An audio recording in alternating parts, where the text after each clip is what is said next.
Hi అండి, నేను మీ Kusmani. కుస్మాస్ kitchen ఛానల్కి మీ అందరికీ స్వాగతం. ఈరోజు కుస్మాస్ కిచెన్లో టేస్టీ అయినటువంటి టమాటో గీ రైస్ చూపించబోతున్నాను. ఎవరైనా గెస్ట్లు వస్తే ఏం చేయాలని హడావుడి పడిపోకండి. చక్కగా చిటికలో చేసేయండి, ఎంత బాగుంటుంది. దీనికి కర్రీ కూడా అక్కర్లేదు. ఈ రైస్ చేసుకుని రైతా చేసుకుంటే చాలు, చాలా టేస్టీగా ఉంటుంది. లంచ్ బాక్స్లో కూడా ఇలా చేసుకోండి, చాలా ఈజీగా అయిపోతుంది, టేస్టీగా కూడా ఉంటుంది. పిల్లలు పెద్దవాళ్ళు కూడా ఇష్టంగా తింటారన్నమాట. మరి ఎలా చేయాలో చూసేద్దామా? ముందుగా స్టవ్ ఆన్ చేసుకుని స్టవ్ పై గిన్నె పెట్టేసుకున్నాను. దీంట్లోకి ముందుగా నెయ్యి వేసేసుకుందాం. కొంచెం నూనె కూడా వేసుకోండి.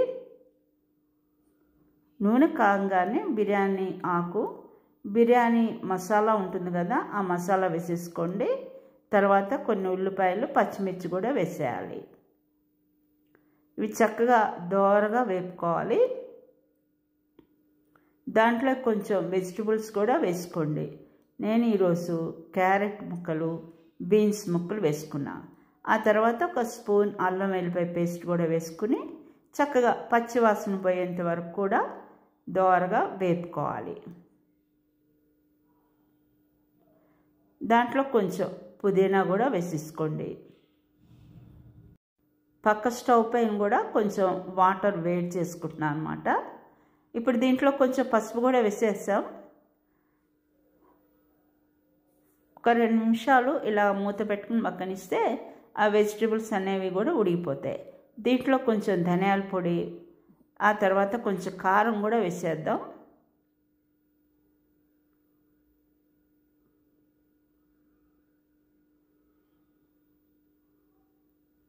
ఇప్పుడు దీంట్లోకి కొన్ని టమాటాలు చక్కగా గ్రైండ్ చేసుకుని దాన్ని కూడా వేసేసాను.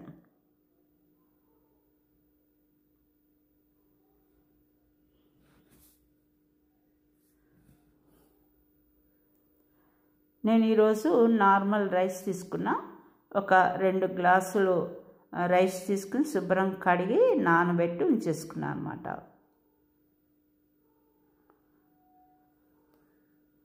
ఇప్పుడు నానబెట్టుకున్నటువంటి ఆ రైస్ని దీంట్లో వేసేద్దాం. వాటరు 4 గ్లాసులు పోయాలి.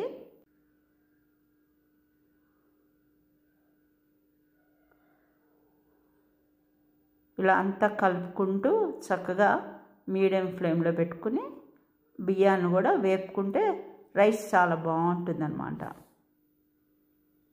అన్నం చక్క పొడిలాడుతూ వస్తుంది.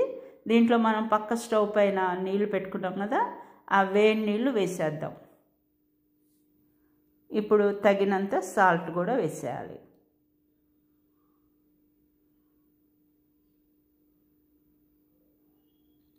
ఇప్పుడు దీంట్లోకి నిమ్మకాయ రసం కూడా పిండుకోండి, చాలా టేస్టీగా ఉంటుంది.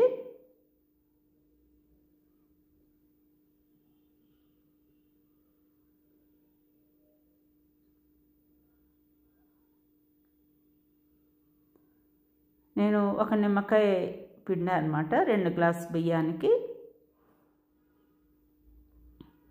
ఇప్పుడు మూత పెట్టేసుకుని ఉడికించుకుందాం. చూసారు కదా, ఈ విధంగా ఉడికేటప్పుడు మనం మీడియం ఫ్లేమ్ పెట్టుకోవాలి.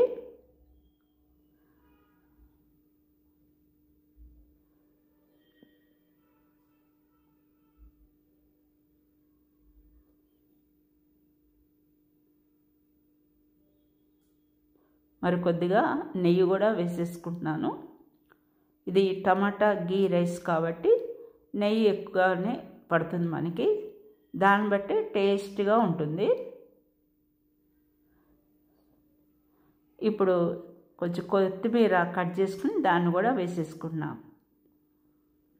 అంతే, చాలా ఈజీగా చేసుకోవచ్చు, తొందరగా కూడా అయిపోద్ది. పొద్దుటే ఆఫీసుల టైంలో అప్పుడు, స్కూల్ టైంలో అప్పుడు ఇలా చేసుకుంటే చాలా తొందరగా అయిపోతుంది. లంచ్ బాక్స్లో కూడా చక్కగా టేస్ట్గా కూడా ఉంటుంది, వాళ్ళకి తృప్తిగా కూడా తింటారు. దీనికి ఇంకా కర్రీతో పని లేదనమాట.